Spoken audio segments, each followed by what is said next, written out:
મોંઘવારીનો માર હવે મધ્યમ વર્ગ પર તૂટી પડ્યો છે।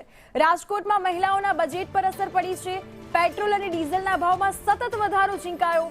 ત્રીજી વખત ભાવ વધારાથી મધ્યમ વર્ગની કમર તૂટી છે। પેટ્રોલ સાથે ખાનગી પરિવહન પણ હવે મોંઘું થયું છે। તેથી હવે શાકભાજીના ભાવ પણ મોંઘા થયા છે। ગૃહિણીઓનું કહેવું છે કે શાકભાજીમાં પણ ભાવ વધારો થયો છે। ઘરનું ભાડું પણ વધી રહ્યું છે। ખાંડના ભાવ, તેલના ભાવ આ તમામ ચીજ વસ્તુઓમાં વધારો થયો છે, જેથી ગૃહિણીઓનું બજેટ હવે ખોરવાયું છે। સામાન્ય પરિવારમાં કમાનાર એક ખાનાર 5 હોય છે તેવું ગૃહિણીઓ દ્વારા જણાવવામાં આવી રહ્યું છે।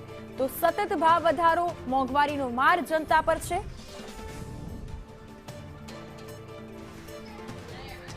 પેટ્રોલ અને ડીઝલના ભાવમાં સતત ત્રીજી વખત વધારો થયો છે અને આ વધારાના કારણે સૌથી વધારે માર મધ્યમ વર્ગ ઉપર પડ્યો છે। આપણી સાથે મધ્યમ વર્ગના પરિવારની મહિલાઓ છે, આપણે તેમને જ પૂછશું કે મોંઘવારીનો માર તેમના ઉપર કેટલો પડી રહ્યો છે। શું નામ છે માસી આપનું? મારું નામ જીનતબેન છે। જીનતબેન, આ મોંઘવારી છે એની તમારા ઉપર, તમારા પરિવાર ઉપર કેવી અસર છે? જો મારી દવા ચાલુ છે, ડોક્ટરનો ખર્ચો, મારે એક જ દીકરો છે અને ઈ મારો દીકરો એનું કરે, એના બચ્ચાનું કરે કે મારું કરે, તોય અમે જેમ તેમ કરીને ચલાવી છીએ।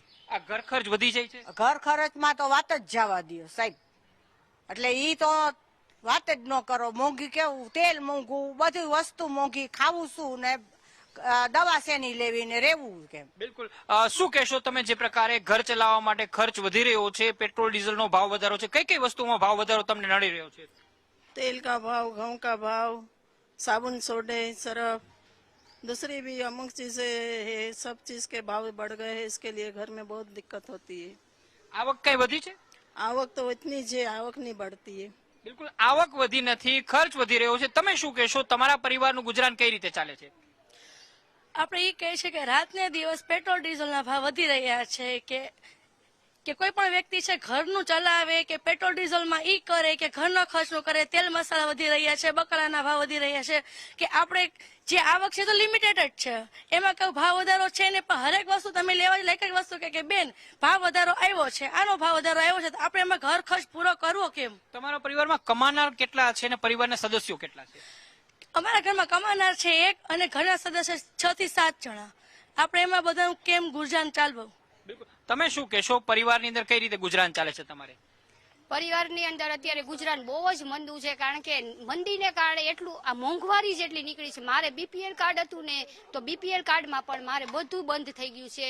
ચોખાની આવક હતી, ઘઉંની આવક હતી, ટોટલી વસ્તુ બંધ થઈ ગઈ છે। ઈ નરેન્દ્ર મોદીએ બંધ કરાવી દીધું। અત્યારે તેલનો ડબ્બાનો ભાવ વધી ગયો, ખાંડનો ભાવ વધી ગયો, આજે સાબુ સોડાના ભાવ વધી ગયા, તો આપણે માણસો જ રે કેવી રીતે એ વિચાર। તમે શું કહેશો બેન, જે પ્રકારે અહીંયા ભાવ વધારો મોંઘવારીનો છે, પરિવારને કઈ રીતે ગુજરાન ચલાવો છો? અત્યારે મોંઘવારી ખૂબ જ વધી ગઈ છે, જેના માટે સરકારે થોડા પગલાં લેવાની જરૂર છે। પેટ્રોલ ડીઝલ મોંઘું થઈ ગયું, પરિવાર ઉપર પણ બોજો?